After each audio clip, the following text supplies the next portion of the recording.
you're reporting on David Tepper's role in the benching of Bryce Young. Did he have one?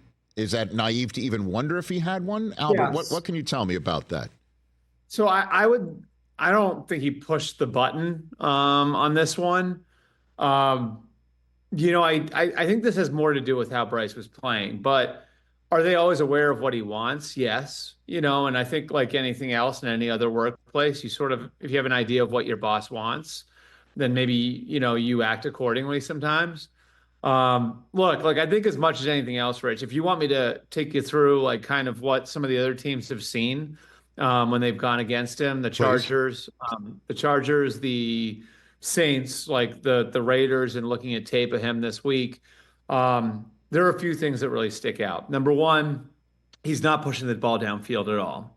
Number two, it doesn't look like he's able to see the middle of the field, which could relate to his height.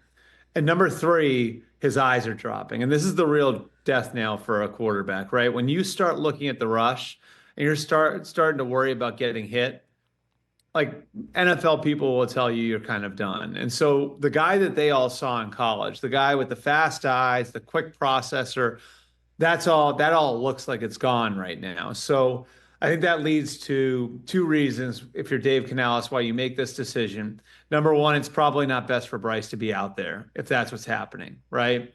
And then number two, you're a first-year coach who's 2 games in. Can you sell Bryce Young being the best option for your team? Because here's the thing. A veteran player does not care, and you know this as well as I do. 80 to 90% of the guys on every roster don't know what team they're going to be on next year. So they don't care about your 3-year plan. And you have to have a quarterback in there who you can sell to the rest of the roster and can sell as like, this guy is going to help you have individual success, which will help you get paid. This guy is going to help us win. You have to be able to sell the quarterback to the roster. So I think it's those two things. Number one, is it best for Bryce to be out there? And then number two, can they sell Bryce as the best option? And I think over the first 2 weeks, maybe they got to the point where they couldn't do that anymore. Yeah, and the concept of David Tepper ordered the code red that I'm hearing a lot from, just because it does dovetail in with an impetuous decision or a decision an owner shouldn't be making because he should be delegating to football guys. It doesn't make sense, right? Like, this has been such a major decision for this franchise. I mean, Caleb Williams and DJ Moore are catching passes for Chicago right now because of it, and so on and so forth. And it makes no sense to say to the coach that I'm assuming got hired because he said, I've got this with Bryce, to say, you've got to play Andy Dalton right now because I'm sick and tired of hearing from my friends, why aren't you winning?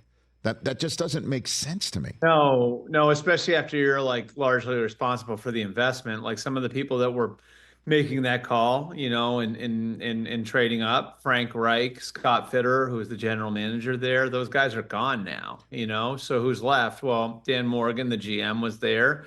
So, he's got some blood on his hands over that decision, and David Tepper. So you would think if this was about David Tepper and David Tepper alone, he would want to try his best to see this thing through and like be right on it ultimately. So then the question I have for this too is, was there consensus about Bryce Young, or is this just revisionist history because the other quarterback is a unicorn in Houston right now with MVP and Super Bowl possibility status written all over him, Albert? I don't want to tell you that there's any sort of like knockdown drag out over it, but I also don't think that every single person in that building viewed Bryce Young as the best option. I think there was support for CJ Stroud. Now, with a call like this, it'd almost be weird if there wasn't. So I don't want to paint it as some sort of unusual thing, but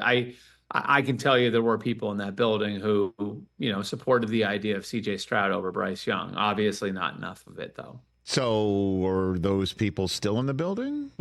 Or that I don't know for sure. Okay. That I don't know for sure. But I mean, obviously some of them are. Some of the people, who worked on the scouting side are still there. Most prominently, again, Dan Morgan, who is the assistant general manager. I do think Dan Morgan was somebody who was behind the Bryce Young pick. Like he supported the Bryce Young pick. I think that might have been a factor in him becoming the general manager, was that, he was as invested in Bryce Young. And the owner, one thing he did here, it was sort of an interesting nuance to this whole thing, right? Like I can remember going back to the spring of 2023, there was, I think, only one of the pro days that Nicole Tepper attended. I think she was at the dinner with all the quarterbacks, but as far as like the actual pro day practices or the pro day workouts, like she was on the field for the pro day workout of Bryce Young. I don't think she was at the other pro day workouts, like the workout itself, which I thought was, an interesting piece of context when we find when you have the final result, and kind of maybe shows you where David Tepper's head was at with this. Well, I mean, listen, I'll be honest with you. If I'm making a major decision like that, I'm going to have my whole family meet the guy. You know what I mean? Like I want to make sure that he's, the right person, neck up, heartbeat, the whole thing, and how he is around other people and my members of my family. I definitely would want to see all that. But again, I just don't know what's revisionist history and what's not, because there's no equivalency. We've never seen anything like this before. Well, right? Tua.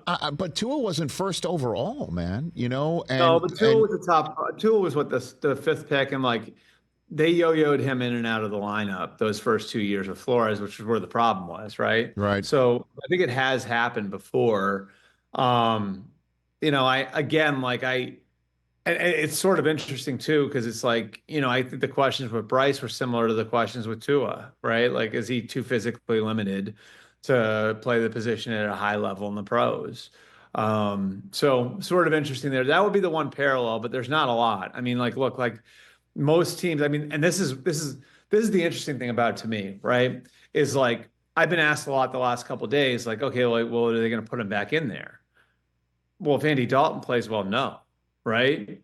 And if this was a bad situation for him and Andy Dalton doesn't play well, then maybe the situation was part of Andy Dalton not playing well. And then do you want to put him back in there into a situation that got him in this circumstance in the first place? This to me is why you see it, why it almost never happens, right? Like why it almost never happens that you see a guy who was drafted that high at that position pulled out of the lineup. Is like, part of it is like, well, like, where's the reentry point? Like, how do we go back on this? Like, and so, when these questions come up, do we ride it out or do we sit the guy down? A lot of times, like one thing that can kind of carry the day with those conversations is, where's the reentry point? Is there one? How do you stick the guy back in there? Because one or two things are going to happen. Either the situation remains bad and Andy Dalton pays the price that Bryce Young paid. And so then is it right for Bryce Young to go back into the situation that, contributed to this in the first place? Or Andy Dalton plays really well, and in that circumstance, I mean, if you're serving the rest of the team, you don't pull him out, right? Like if you're Dave Canales again, in your first year as a head coach and Andy Dalton plays really well, like how can you look the other 51 guys in the locker room in the eye and tell them we're doing the right thing when you're sticking Bryce Young back in there? Catch the Rich Eisen Show every single day on the Roku Channel, 12 to 3 Eastern, for free.